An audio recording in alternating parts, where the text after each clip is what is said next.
আজ ফাইনালে স্পেনের টিকিটাকা পাস জিতবে না টেকনিক্যাল ভারসাম্য আর্জেন্টিনার সেটা জিতবে। আর মাত্র 6 ঘন্টা পরেই খেলা। স্পেনের কিন্তু এবার যে প্লাস পয়েন্টগুলো, তাদের টিকিটাকা যে পাস তার সঙ্গে গতির একটা নিখুঁত মিশ্রণ, মানে তীব্র গতিতে কিন্তু ওরা উইং প্রান্ত ধরে দ্রুত আক্রমণ করছে।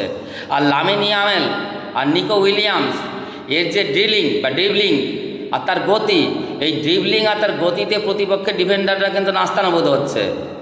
ছোট ছোট পাসে খেলছে, এই যে ছোট ছোট যে নিখুঁত পাসগুলো, এই টিকিটাকা পাস, এগুলো আগে ওরা স্পেন একটু স্লো খেলতো, কিন্তু এবারের টিকিটাকা পাসগুলো কিন্তু তীব্র গতিতে হচ্ছে।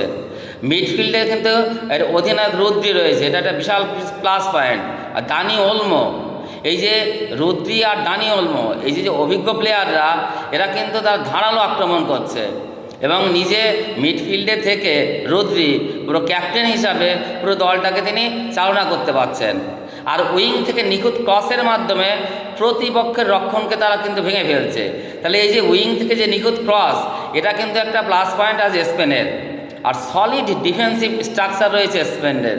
এই যে ডিফেন্সিভ স্ট্রাকচার, তাহলে 4-2-3-1 খেলবে, নিচের ওরা 4 রাখবে আজকে। তাহলে 4-2-3-1 এই যে ফরম্যাটে যদি ওরা খেলে, তাহলে কিন্তু এই যে নিখুঁত যে ব্যাপারটা সেটা ওদের মধ্যে রয়েছে, এবং পাসিং যে অ্যাকুরেসি সেটা কিন্তু এগিয়ে দিচ্ছে স্পেনকে। কোয়ার্টার ফাইনালে বেলজিয়ামের কাছে তারা গোল খেয়েছে, কিন্তু তারা কিন্তু বেশি গোল হজম করেনি। এবং তাদের গোলকিপার যে উনাই সিমন, তিনি কিন্তু প্রয়োজনে এগিয়ে যাচ্ছেন, এবং এগিয়ে যাওয়ার জন্য অনেক সময় প্লেয়াররা বুঝতে পারছে না যে কী করবেন, এবং উনি গোল খেতেই চাইছেন না। বেলজিয়ামের কাছে গোল খেয়েছেন, কিন্তু এত ভালো গোলকিপার যে স্পেনকে এগিয়ে দিচ্ছেন। গোলকিপার খুব সুন্দর খেলছেন স্পেনের।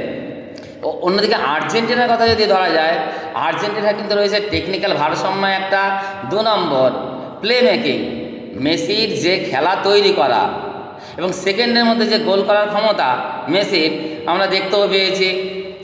আর একটা জিনিস, অদম্য মানসিকতা, তার মানে একটা সিস্টেমেটিক অ্যাপ্রোচে গেমটাকে বের করে নিয়ে যাওয়া। এবং পরপর 2 দিন আমরা যেভাবে দেখলাম যে লাস্ট 14 মিনিটে 2টো গোল দিয়ে বা 3টে গোল দিয়ে যেভাবে ওরা ম্যাচ বের করেছে, একমাত্র আর্জেন্টিনাই পারে। আর মেসি তো গোল করছেই, কিন্তু মেসি ছাড়াও কিন্তু Julian Alvarez, Lautaro Martinez, McAllister, এরা কিন্তু কঠিন ম্যাচে গোল করেছে। তার মানে মেসি যে একা গোল করবে তা নয়, তার সঙ্গে Julian Alvarez, Lautaro Martinez, McAllister, তারাও গোল করছেন। আর পিছিয়ে পড়ে শেষ মুহূর্তে তীব্র লড়াই এবং ম্যাচ বের করার যে অদম্য মানসিকতা আর্জেন্টিনাকে এগিয়ে দিচ্ছে। তো আর 6 ঘন্টা পরে খেলা, ও আর্জেন্টিনা ছাড়ার পাত্র নয়। এনজো ফার্নান্ডেজ, ডিপল, এই যে মিডফিল্ডাররা রয়েছে, এরা কিন্তু মাঝমাঠকে একদম ডিফেন্স করছে এবং নিয়ন্ত্রণ করছে। আর ডিফেন্সকেও সাপোর্ট করছে কিন্তু এনজো ফার্নান্ডেজ, ডিপল।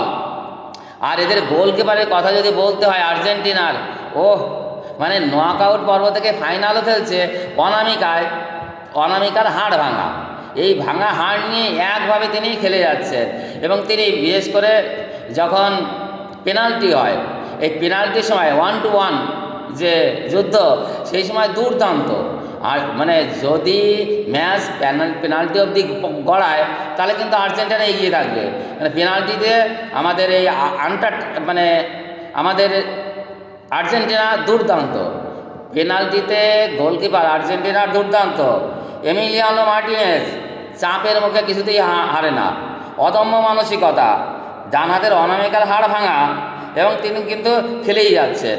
তার মানে এই যে স্পেনের টিকিটাকা পাস, উইং প্রান্ত ধরে দুরন্ত আক্রমণ, লামিন ইয়ামাল এবং নিকো উইলিয়ামসের ড্রিবলিং, তীব্র গতি যা ডিফেন্ডারদের তছনছ করে দিচ্ছে, ছোট ছোট টিকিটাকা পাসে খেলা, মাঝমাঠে রুদ্রি, দানি ওলমো, এই যে অভিজ্ঞ প্লেয়ার তারা রয়েছে।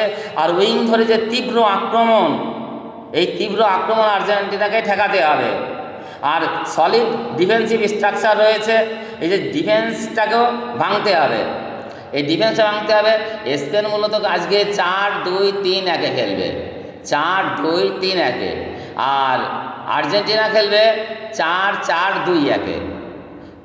আর্জেন্টিনা মাঝে মাঝে 4-3-3-1 খেলে, কিন্তু আজকে আর্জেন্টিনা 4-4-2-1 ফরম্যাটে খেলবে, এবং পুরো টেকনিক্যাল সিস্টেমেটিক অ্যাপ্রোচ এইভাবে কিন্তু আর্জেন্টিনা আজকে এগোবে। তার মানে এই যে সিস্টেমেটিক টেকনিক্যাল ভারসাম্য আর মেসির 6টা বিশ্বকাপ খেলার যে অভিজ্ঞতা, তার সঙ্গে কিন্তু আজ তিকিটাকা পাস আর তীব্র গতি স্পেনের এবং ইয়াং জেনারেশন বলা যায়, এই যে তীব্র গতির যে একটা লড়াই, আর 6 ঘন্টা পরে ফিফা ওয়ার্ল্ড কাপ তাতে আমরা দেখতে পাবো। দুরন্ত খেলা হবে। এখন তাহলে কে এগিয়ে যাবে, কে জিততে পারে? মানে একদম 50-50 না হলেও শুধু 49-51, স্পেনকে 49, আর আমি আর্জেন্টিনা তাকে দেব 51। কারণ হচ্ছে মেসি সেকেন্ডের মধ্যে যে তীব্র গোল করতে পারে তা আর্জেন্টিনাকে এগিয়ে দেবে। কিন্তু স্পেনের দুরন্ত যে পুরো গতি নিয়ে পুরো দলটা এগিয়ে যাচ্ছে, তাকে ঠেকানোও মুশকিল। এবং এটা বলাই যাবে না যে কারা জিতবে, যে কোনো দল জিততে পারে। পেনাল্টি অবধি গেলে আর্জেন্টিনা, আর তার আগে অবধি 50-50। এবার 50-50-র মধ্যেও যদি তুমি কাউকে এগিয়ে রাখা যায়, তাহলে মেসির জন্যে আর্জেন্টিনাকে সামান্য একটু এগিয়ে রাখতে হবে, বাকিটা স্পেনের। দেখা যাক, দুরন্ত ফুটবল উপহার দেবেন, আমরা দেখব। যে দলই জিতুক অভিনন্দন। থ্যাঙ্কস ফিফা এত সুন্দর খেলা উপহার দেওয়ার জন্যে, থ্যাঙ্কস।